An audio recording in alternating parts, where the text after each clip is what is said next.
De la declaración de la República Saharaui, reconocida por casi 80 países, una realidad irreversible según el Frente Polisario, a pesar de la ocupación de Marruecos. No por mucho tiempo que esté ocupando Marruecos el territorio del Sáhara Occidental y no por muchos apoyos que tenga de la Unión Europea, de España o de Estados Unidos, eso va a concluir en que se imponga esa ocupación ilegal, porque realmente para no solo el pueblo saharaui, para todo el mundo sería un precedente peligrosísimo.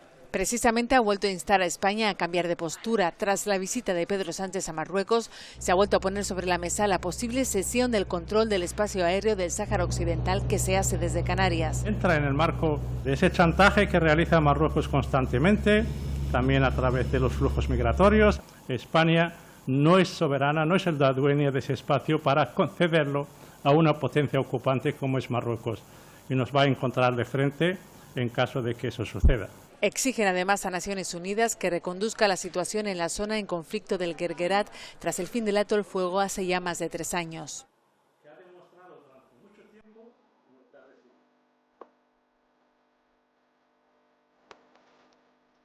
Hola, soy Sebastián Salgado y te doy la bienvenida a El Eje, nuestro programa de entrevistas presenciales aquí por Extra TV, donde esta semana estamos abordando un tema de esos de los cuales se habla poco, pero que sin embargo tiene una importancia trascendental en lo que concierne a Europa, a África, pero también a América Latina, por la vinculación cultural que existe, por ejemplo, a través de nuestro idioma, el idioma español, el castellano, con un pueblo en África del que poco se habla. Estabas viendo recién imagen y sonido de lo que es la República Árabe Saharaui, mientras generalmente la mayoría de los medios corporativos ponen su enfoque en la agenda de algunas situaciones vinculadas a conflictos armados en otras regiones de África, en Asia Occidental o incluso lo que pasa en Europa, poco se habla de la resistencia del pueblo saharaui en lo que es el territorio ocupado en este momento por el Reino de Marruecos. Por eso hoy quiero presentarte aquí al embajador de la misión para América del Sur, el embajador Mohamed Ali Salem, quien está con nosotros en los estudios para contarnos un poco más de ese pueblo que está en resistencia. Embajador, muchísimas gracias por estar aquí en El Eje. Hola, muy buenas y gracias a ustedes por entrevistarme, llamarme a estar en este plató. Embajador, ¿qué características tiene el pueblo saharaui que hace que desde hace tanto tiempo estén en resistencia contra la ocupación de su territorio? Bueno, el pueblo saharaui son los oriundos, los originarios, los habitantes, ciudadanos del Sáhara Occidental, de lo que fue hasta hace 49 años el Sáhara conocido como el Sáhara español. Por cierto, junto con Guinea Ecuatorial, un país mucho más chico que la República Saharaui, que el Sáhara Occidental, son los dos únicos países de África de habla hispana que tienen al español como idioma oficial junto con otro idioma, en el caso del Sáhara, junto con el árabe. ¿Y por qué hablan español los saharauis del África? Porque fueron colonia desde 1984 hasta 1975. Con lo cual, 93, 94 años, casi un siglo de presencia española ha quedado en la cultura hispana en general como legado. Yo siempre digo a los amigos argentinos que dos cosas, entre otras, nos unen. El Atlántico, el Océano Atlántico, que lo compartimos, y la cultura hispana. Nosotros podemos leer a Borges, a Cortázar, a Walsh, a Stroni, cualquier literato en español, y también nos pueden leer porque tenemos escritores que escriben en español. Bueno, escuchar a Nora Cortiñas, ¿no? Quien fue, sí, bueno, lamentablemente recientemente fallecida también, sí, una gran militante de la causa una saharaui. gran militante, y por cierto, la última actividad en vida donde quería participar era la celebración del 51 aniversario de la fundación del Frente Polisario, que lo hicimos el 17 de mayo de este año en la Federación Gallega y llegó a la puerta abajo y no pudo subir. Ese fue el último acto en vida. Luego, no sé si saben los espectadores, le hicimos un homenaje en la sede de la CTA autónoma a Norita por su apoyo incondicional a la causa saharaui. Mencionabas recién al Frente Polisario. Sí. ¿Qué es el Frente Polisario? Son las siglas de Frente Popular para la Liberación de Sague al-Hamra y Río de Oro. Sague al-Hamra es la zona norte del Sáhara Occidental y Río de Oro es la zona sur. A veces en la historia, hace siglos, a la zona se le llamaba Sague al-Hamra, que traducido al español sería acequia roja. O a veces se le dice Río de Oro también, debido a que los colonialistas portugueses antes de llegar a España estuvieron faenando por las aguas saharauis y dijeron que es un río de oro, que el mar saharaui es un río de oro. Pero volviendo a la historia, el pueblo saharaui es un pueblo del norte de África, limita al este con Argelia, al sureste con Mauritania, al norte con Marruecos y al oeste con el Océano Atlántico, compartiendo aguas con las Islas Canarias. La presencia de los árabes en el norte de África, lo que le llaman los árabes aperturas árabes, la invasión que hicieron al norte de África y de allí a la península ibérica, data de finales del siglo VII, principios del siglo VIII. En el Sáhara los árabes no llegaron hasta el siglo XIII. Pero como los árabes a finales del siglo VII y principios del VIII invadieron todo el norte de África y pasaron de ahí a la península ibérica, también impusieron el Islam. Bien. El Islam, curiosamente, en el Sáhara Occidental no penetra, no llega hasta el siglo XI. Y por los propios mismos saharauis. Si digo no penetró el Islam hasta el siglo XI y los árabes hasta el siglo XIII, por ende no penetraron en Mauritania porque queda al sur del Sáhara Occidental. Los saharauis en ese contexto se resistieron a la expansión del Islam. Sí. ¿Por qué? Sí. No querían, tenían sus propias creencias y tenían un concepto de defensa de su tierra. Hay historiadores donde hablan de todo esto. Ya le digo, siglo VIII, a principios del siglo VIII, ocupan Libia, salen de Egipto, ocupan Libia, Túnez, Argelia, Marruecos, pero no ocupan el Sáhara Occidental. Ocupan la península ibérica, pero no ocupan el Sáhara Occidental. Hasta el siglo XI, que uno de ellos se islamiza, luego islamiza a su familia, y ese movimiento es lo que se le llamó, conocido como los almorávides. Los almorávides son saharauis mauritanos. Y por ende, si alguien invade en algún momento de la historia, eso le da derecho a reivindicar, nosotros podemos reivindicar Marrakech. Entonces, vamos a decir, si los saharauis son un pueblo que está en resistencia desde hace tantos siglos atrás y lógicamente el reino de Marruecos no estaba conformado en ese contexto, ¿por qué Marruecos continúa asediando el territorio saharaui sin reconocerlos?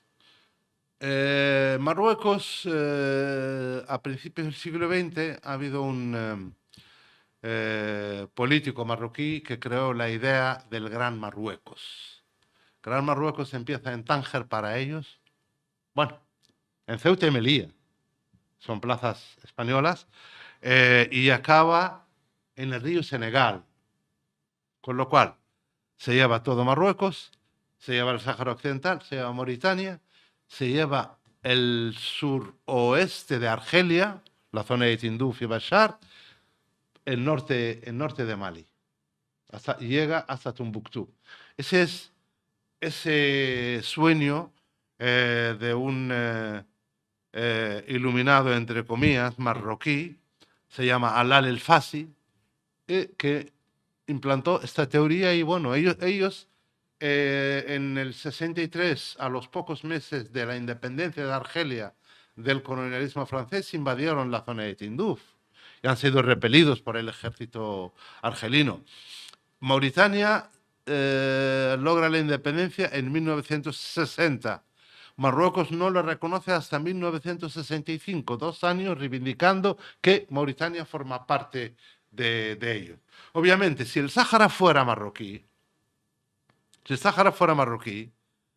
en el siglo XVIII, 1776, el rey Mohamed III, firmando un convenio con Carlos III, donde Carlos III le pide protección para los pescadores españoles que faenan en agua saharaui. Y él le dice, mi frontera acaba en el río Nun. Allí no puedo. Hay tribus feroces que yo no puedo controlar ni están bajo mi soberanía. Estoy hablando de un tratado que existe, el de 1776, firmado por Carlos III de España y Mohamed III de Marruecos. Años después, el rey Suleimán, también con la monarquía española, le vuelven a pedir lo mismo. Y él dice, nuestras fronteras no llegan al río Nun. Sus propios reyes reconocen que el Sáhara nunca fue marroquí. Además, ni hablamos el mismo árabe, ni tenemos la misma indumentaria, ni la misma gastronomía, ni la misma música, ni la misma cultura. ¿En qué contexto inicia lo que es el proceso de colonización española? Es un acuerdo entre notables que representan a los colectivos y clanes y tribus saharauis con España. España no entró por la fuerza. Entró en un tratado de comercio, de nos permitís faenar y os damos a cambio, yo qué sé, trigo, esto, lo otro, tela. Y así empezó el colonialismo. ¿Cuántos años dura ese proceso de colonización española, con acuerdos o no? ¿Y por qué y cómo se retiran?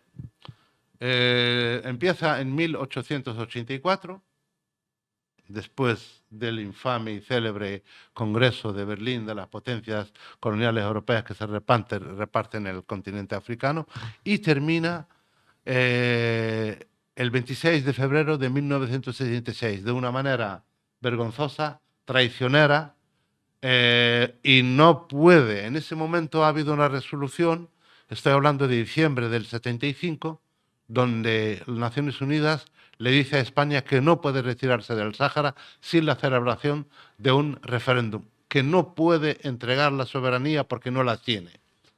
Esto está documentado, hay una resolución de Naciones Unidas. ¿Y ese referéndum se hizo? No. El compromiso de España y con Naciones Unidas, con el pueblo saharaui, era la celebración de un referéndum, que Naciones Unidas lo pide desde 1963, 63, y siguió dando largas. Parecía que en el 74, a partir del 74, parecía que quería organizarlo, y sobre todo el 75, pero lo que hizo es entregar el Sáhara a Marruecos a cambio de prebendas, obviamente para el rey Juan Carlos, en aquel momento era jefe de Estado interino, porque Franco estaba en su lecho ya de muerte, claro, a punto de fallecer.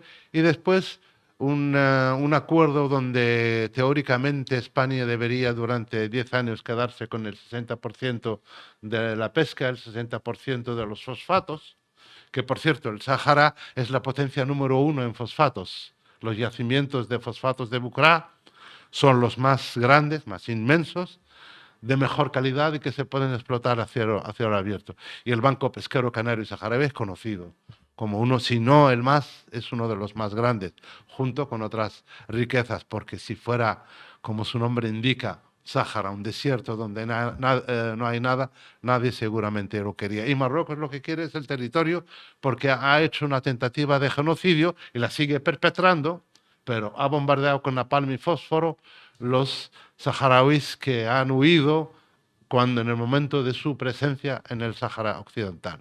Estoy hablando de febrero del 76. ¿De qué manera el pueblo saharaui continuó su vida en este contexto? Ya entendemos sin ningún tipo de protección por parte de España, con un asedio permanente por parte del Reino de Marruecos. ¿Hubo una resistencia armada por parte del Frente Polisario? Sí, primeramente hay que decir, y que los espectadores lo sepan si no lo saben, el Frente Polisario nace porque ha habido una imposibilidad de llegar a un acuerdo pacífico entre los saharauis y el Frente Polisario. Anterior al Polisario se creó el Movimiento para la Liberación del Sáhara en 1968, donde en 1970 ha sido aplastado. Su líder desapareció hasta el momento y todos sus dirigentes fueron encarcelados. Al salir ya piensan en que la única manera de poder llegar a un entendimiento en España es por la lucha armada. Y fundan en el 73, mayo del 73, en el norte de Mauritania, el Frente Polisario, que es Frente Popular para la Liberación de Cega el Hamra, como ya dije, y Río de Oro. En 2 años prácticamente hemos derrotado a España. Y a partir de ahí es cuando España, en vez de hacer caso al pueblo saharaui y a Naciones Unidas, que le pedía un referéndum de autodeterminación. Porque también aquí ha habido una cuestión. En el 74 Marruecos se querella contra España diciendo que el Sáhara es marroquí y se queja ante el Tribunal Internacional de La Haya. El Tribunal de La Haya, en el 16 de octubre del 75, emite su famoso veredicto, que es una de las bases, donde dice que la argumentación presentada por las partes, España, Mauritania, que también reivindicaba, y Marruecos, no se constata ni relación de sometimiento ni de pertenencia a Marruecos, ni de pertenencia a Mauritania. Por ende, el pueblo saharaui tiene el derecho a la autodeterminación mediante la celebración del referéndum al cual instamos a España. Y es una de las bases, de alguna manera, en que, y desde 1963, hay 80 resoluciones que apoyan la autodeterminación. Con Marruecos continuamos la guerra después de España contra Marruecos, 17 años. Marruecos a los 14 años, en 1988, levanta la bandera blanca porque ve la imposibilidad de ganar la guerra, y esto lo atestiguan informes de sus aliados, me estoy refiriendo a Estados Unidos, informes de la CIA americana, que ustedes pueden, Wikileaks Western Sahara o Wikileaks Sáhara Occidental, y pones la CIA o Guerra del Sáhara y te sale todo lo que decía la CIA que decía Marruecos. Sea, el ejército de Marruecos no podía contener no podía. a lo que era la resistencia no podía. vamos a decir, del pueblo civil saharaui en armas. No podía, siendo nosotros un pueblo que no pasamos el millón y dividido 700.000 en la parte ocupada, que es una cárcel a cielo abierto, y no exagero, y ahora son 200.000 en los campamentos de refugiados, y construyó un muro, el más largo del mundo después de la muralla china, de 2.720 kilómetros, con tecnología israelí, dinero saudí, y expertos entre, ya digo, sionistas y estadounidenses. Eso lo terminó de hacer, lo empezó a hacer en el 1980, lo terminó de hacer en el 86, y la guerra continuó hasta 1991. 2.700 kilómetros de vallas. Sí, de vallas, sí, de arena y piedra, con radares sofisticados, y delante hay campos de mina. El lugar más minado del mundo ahora es el Sáhara Occidental. Más de 7 millones de minas antipersona. Si Marruecos es un país árabe, ¿por qué tiene vínculos con el ente sionista, que es un claro agresor del mundo árabe? Marruecos había normalizado desde hace muchos años la relación con Marruecos. Esta normalización de hace apenas, en el 2020, en los que se llamaron los pactos de Abraham, eso era salir del armario, porque realmente el pacto, que sepamos, es desde antes de 1965, 65. La famosa cumbre árabe del 65, que se hizo en Casablanca, toda esa se ha pasado al Mossad. Ya lo sabían, porque Hassan II, rey de Marruecos, es un agente del Mossad. El rey de Marruecos sería interesante que también saliera del armario en otras dimensiones, evidentemente por informaciones que nos están llegando. ¿Qué pasa con España? ¿Qué pasa con el gobierno de Pedro Sánchez? ¿Ha tenido continuidad en lo que es, vamos a decir, cultural, por lo menos políticamente, con el Frente Polisario, o los han dejado a la deriva, abandonados, bajo el asedio del régimen de Marruecos? El gobierno de España ha sido víctima, y no lo justifico, de la mafiodiplomacia marroquí. Marruecos, su diplomacia la basa en el chantaje, en el soborno, y Marruecos es como si fuera, no sé si ustedes seguro que habrán visto El Padrino, es Vito Corleone. Le puedo hacer una oferta que usted no puede rechazar. Eso es lo que sucedió realmente. Y no justifico a Pedro Sánchez, ni justifico a Zapatero, ni justifico a Felipe González. Curiosamente, los gobiernos que se dice progresistas en España después de la transición son los que han sido más dañinos con el pueblo saharaui. Esto no quiere decir que yo comulgue políticamente con los otros partidos, pero estoy constatando hecho. Pedro Sánchez ha caído en una trampa, y hoy por hoy, respecto al norte de África, la política de la Moncloa la dicta Rabat. Ayer mismo se constituyó en el Senado de España y en el Congreso de los Diputados, ahí estoy hablando de ayer, el intergrupo parlamentario Paz para el Sáhara. Están todos los partidos representados a excepción del PSOE. Y es la primera vez en la historia que esto sucede. ¿Puede ser que Ceuta y Melilla hayan servido como una especie de intercambio? No. Si Marruecos sigue reconociendo a esas ciudades como españolas, ¿España entrega lo que es la soberanía y la defensa del Sahara? No, porque Ceuta y Melilla, como todo el territorio español, lo defiende la Unión Europea y lo defiende la OTAN. No hace falta. No hace falta. Allí no hace falta. Lo que sucede que parece ser que hay corruptelas, hay historias, hay cosas relacionadas. La gente habla con su mujer y con una institución que preside su mujer de formación de cuadros, que han ido a Marruecos a formar unos cuadros, y parece ser que le metieron alguna trampa relacionada con el narcotráfico. También se habla de cuestiones relacionadas con Zapatero, el atentado del 11 de marzo del 2004, también lo tienen chantajeado por eso. Hay un sinfín de cosas. Marruecos basa su política, y lo vuelvo a decir, en el chantaje y en la compra de voluntades.